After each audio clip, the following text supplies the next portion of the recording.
महाराष्ट्र के बीड जिले से बड़ी खबर आ रही है, आइए देखते हैं। राजस्थानी समाज के दिनेश मुंदड़ा का राष्ट्रवादी पार्टी ने किया सम्मान। बीड शहर की नगर परिषद के नवनिर्वाचित सदस्य का राष्ट्रवादी कांग्रेस पार्टी के अध्यक्ष स्वर्गीय श्री अजीत पवार की पार्टी की ओर से सम्मान किया गया। इस अवसर पर तत्कालीन विधायक श्री अमर सिंह पंडित, विधायक श्री विजय सिंह पंडित, श्री राजेश्वर चौहान, जिला राकांपा पार्टी के अध्यक्ष श्री संजय जी, दौंड नगर परिषद की अध्यक्ष प्रेमलता पारवे, उपाध्यक्ष विनोद मुलुक और सदस्य अमर सिंह नायकवाड़े, फारूक भाई पटेल, शेख मजीद भाई बलीराम गावटे, एडवोकेट महेश धांडे, श्री गजानन चरखा मुख्य अतिथि के रूप में उपस्थित थे। इस अवसर पर बीड नगर परिषद के नवनिर्वाचित पदेन अध्यक्ष, उपाध्यक्ष, सदस्यों और स्वीकृत सदस्यों का पार्टी की ओर से नुकसाचा में श्री दिनेश मुंदड़ा के निवास पर सम्मान किया गया। इस मौके पर संतोष सोनी, जवाहर कांकरिया, रामभाऊ पारिक, दिनेश मुंदड़ा, गोपाल जी कासट, राणा भैया, डॉक्टर एनडी कासट और कई दूसरे बड़े लोग मौजूद थे। पार्टी की तरफ से कई बड़े लोगों ने मंच पर अपनी बात रखी। डेवलपमेंट के काम पर और ज्यादा जोर कैसे दिया जा सकता है, इस पर बात करते हुए उस समय के एमएलए विजय सिंह पंडित ने अपनी राय दी कि बीड शहर के लिए सरकार से ज्यादा फंड कैसे लाया जा सकता है, हम कोशिश करेंगे और डेवलपमेंट के काम के लिए सब में सहयोग की भावना होनी चाहिए। पूरा प्रोग्राम 3 घंटे से ज्यादा समय तक मजेदार माहौल में चला और आखिर में श्री दिनेश हनुमान प्रसाद जी मुंदड़ा ने सबको खाना खिलाया। बीड जिला संवाददाता या ब्यूरो रिपोर्ट, डॉक्टर आर.के. अरसुल जी।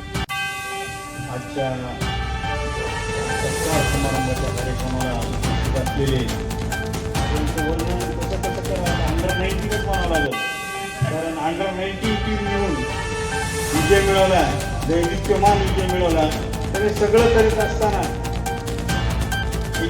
टँकला पण काही म्हणजे निकष ठरलेले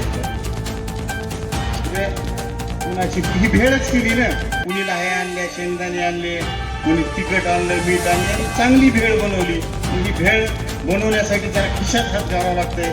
त्यावेळेस अमरसिंह पंडितांनी मोठ्या मनानं खिशात हात घातला।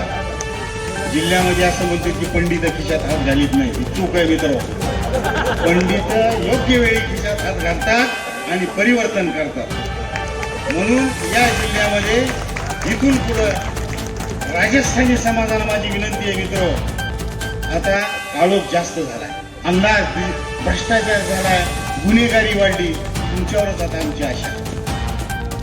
ह्या अंधारामध्ये तुम्ही चांगली पंक्ती पेटवा, अनेक छोट्या पंक्त्या पेटत जातील। पुन्हा एकदा राजस्थानी समाज हा नुसता व्यापारच करीत नाही, समाज परिवर्तनामध्ये चांगला समाज निर्माण करण्यासाठी तुरटीचं काम हा राजस्थानी समाज करेल अशी मी आपल्याकडून अपेक्षा करतो। आणि आमचा सत्कार केला दिनेश, त्याबद्दल मी मेकअप केलं।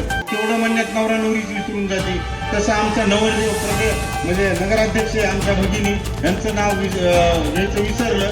पण काही तुम्ही आता 5 वर्ष या पदावर आहे, दमदार पावलं टाका, कुठेही भ्रष्टाचार होणार नाही याच्यावर लक्ष ठेवा। मुजीबाई आहेत, अमरसिंहबाई आहेत, पुन्हा अनेक म्हणजे लोकसभेत जसे भाषणं होत नाही तसे आमचे नाना आणि फारूक पटेल पेंटर साहेब नगरपालिकेत भाषणं करतात। कुठेही भ्रष्टाचार होईल नाही, क्वालिटी कामं करण्याचा शब्द आणि आश्वासन त्यांनी दिलेलं आहे। अजितदादांनी इतकी मोठी लिस्ट आता फ्लॅश केलेली आहे, इतका बजेट आलंय, कारण आपण जर पुढं काय देणार हे जर सांगितलं तर आमच्या नावावर लालशाही रेग ओढली जाईल, गुली मारली जाईल। म्हणून नेत्या पुढं कार्यकर्त्यांना जास्त बोलायचं नसतं मित्र, म्हणून मी या नेत्याची म्हणजे माफी मागून थांबतो। जय हिंद, जय महाराष्ट्र। खूप धन्यवाद। बादल्या ह्यांनी भरून घेतल्या आणि आपल्या सगळ्यांना आनंद दिला। मित्र, 1-2 जरी माणसं असले राजकारणामध्ये, हे थोडं डोक्यावर शांत डोक्यानं काम केलं, एक बर्फाचा एक लादी डोक्यावर ठेवली, साखर जिभेवर ठेवली तर काय होऊ शकतं हे एक उत्तम उदाहरण आहे। की 45 वर्षातल्या सत्ता परिवर्तन करणं एवढं अवघड होतं, पण सगळ्यांनी टीमवर्क होतं। राष्ट्रवादी काँग्रेस पक्षाचं इथं जे विजयसिंह पंडित आणि जुनी जाणते होते ते नाना पटेल आणि मास्टर साहेब, त्या सगळ्या पोरांनी काम पोरं कसं म्हणणार 65 मला पुन्हा भांडणं करते। पण हे जे आमचे नेते होते त्या सगळ्या नेत्यांनी एक होम तयार केला आणि त्याच्यामध्ये संविधा टाकल्या आणि आम्हाला सगळ्याला वेगवेगळ्या वाटावर कुठं काय बोललं पाहिजे, कसं केलं पाहिजे, ते आमचे गाईड म्हणजे 12वीच्या पोराला पहिलं आपल्याला जुने येतात, आता गाईड राहिले नाही, पण वेळेस गाईड होते. पूर्ण पुस्तक वाचा.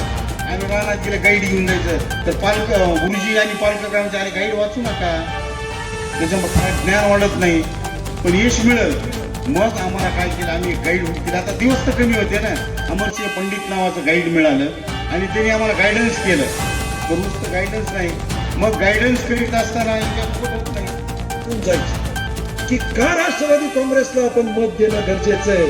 ते जाता जाता आपला खारीचा वाटा उचलत रोज 5-25 मताशी बोलत जात असताना या लोकांनी जे काही हे पक्ष उभारणीसाठी बीड शहरात काम केलेलं आहे, राजेश्वरनी केलेलं आहे, संजयनी केलेलं आहे, इथं असणाऱ्या सर्वांनी जे काही काम केलेलं आहे, तुमच्या सर्वांचं करावं तेवढं कौतुक कमी आहे. आणि म्हणून हा जो काही विजय आहे, हे जे काही विजय मिळवलेला आहे तुम्ही, हे कुणाचा हा मानाचा तुरा कुणाच्या एकट्याच्या शिरपेचा ठेवून 1-2 महिने झाले नाही. महाराष्ट्रातल्या कोणत्याही नगरपालिकेला इतके निधी मिळाला नाही. तुम्हाला 22 कोटीचा निधी मंजूर होऊन कामाच्या मान्यतेला मिळाला. त्यांना मुद्दाम 22च सांगतो, त्याच्या पुढे गेलेत गाड्या, अजून प्रस्ताव मंजूर झाले. परंतु प्रमुख जे काही काम करायचं आपल्याला, त्या नेत्यांकडनं ज्या काही अपेक्षा आहे त्या काम होताना दिसायला हवं. आणि काय झालं याच्या अगोदर, कसं झालं काही नाही. 52च्या काउन्सिलमध्ये तुम्ही 48-49 येत होता. पण एक लक्षात ठेवा, त्यावेळेस तुम्ही कारण दिनेश मुंडे असेल की जुन्या सत्ताधारीच्या पाईपलाईन कुठून कुठे गेलेल्या आहेत, कुठं लीक केलं पाहिजे, कुठला वाल्व सोडला पाहिजे, कुठं प्रेशर आणलं की दुसरीकडे पाईपलाईन बदल, या सगळ्याचा मेळ दिनेश शेट्टी घातला. या देऊन जेवणाची सोय केली जाईल.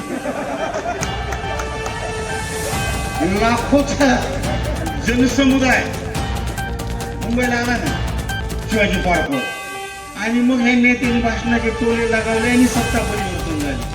तसं दिनेश